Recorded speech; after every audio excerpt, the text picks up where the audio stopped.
மறுமலர்ச்சி திமுக ஜாதி உணர்வுகளை கடந்த சமத்துவ இயக்கம்.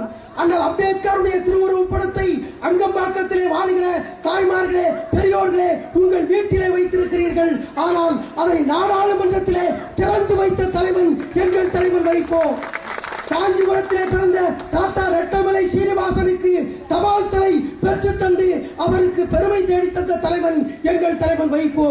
பணம் இருந்தால் தான், பெரிய ஜாதியிலே பிறந்தால் தான், பணக்காரனாக இருந்தால் தான் பதவிக்கு வர முடியும் என்ற அந்த தத்துவத்தை அடித்து நொறுக்கி ஒடுக்கப்பட்ட சமுதாயத்திலே பிறந்த பொத்தல் கவிஞை குடியரசவர்களை 32 ஆண்டுகளுக்கு முன்னாலேயே மறுமலர்ச்சி திமுகவின் துணை பொதுச் செயலாளர் அரியாசனத்தை வழங்கிய தலைவர் எங்கள் தலைவர் வைகோ.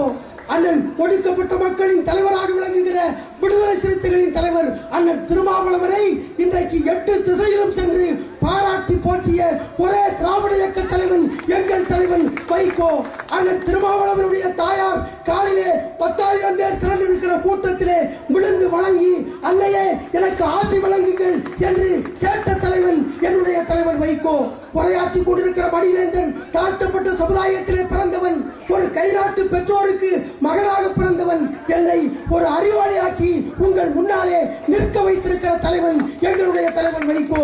அந்த காலத்தில் நம்முடைய தாழ்த்தப்பட்டவர்களுக்கு அமாவாசை, முச்சந்தி, முனியாண்டி என்றுதான் பெயர் வைத்திருப்பார்கள். ஆனால் பெரியார் வருகைக்கு பிறகுதான் அன்பழகன், அறிவழகன், அறிவுமதி என்று மாற்றப்பட்டது பெயர்கள். எனக்கு மணிவேந்தன் என்று பெயர் வைத்தது வாழும் பெரியார் வைகோ என்பதை நான் பதிவு செய்கின்றேன். மணிவேந்தன் என்றால் மணிமகனத்தை ஆளக்கூடிய அரசன் என்று பொருள். ஒரு தாழ்த்தப்பட்டவனுக்கு மணிமகனத்தை ஆளக்கூடிய அரசன் என்று பெயர் வைத்தவன் எங்கள் தலைவன் வைகோ என்பதை இந்த நேரத்திலே நான் பதிவு செய்கின்றேன். இப்படித்தான் இன்றைக்கு இந்த காஞ்சி மாவட்டத்தில் திராவிட இயக்கத்தில் மாவட்ட செயலாளராக ஒடுக்கப்பட்ட சமுதாயத்திலே பிறந்த கருணாகரன் இருக்கிறார்.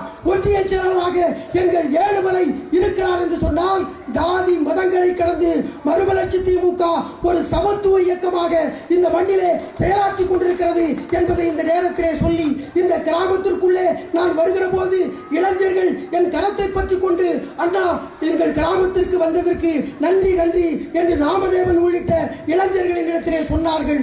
அன்பு தம்பிகளே, வாழும் அம்பேத்கராக நம்முடைய தலைவர் வைகோ இருக்கிறார்.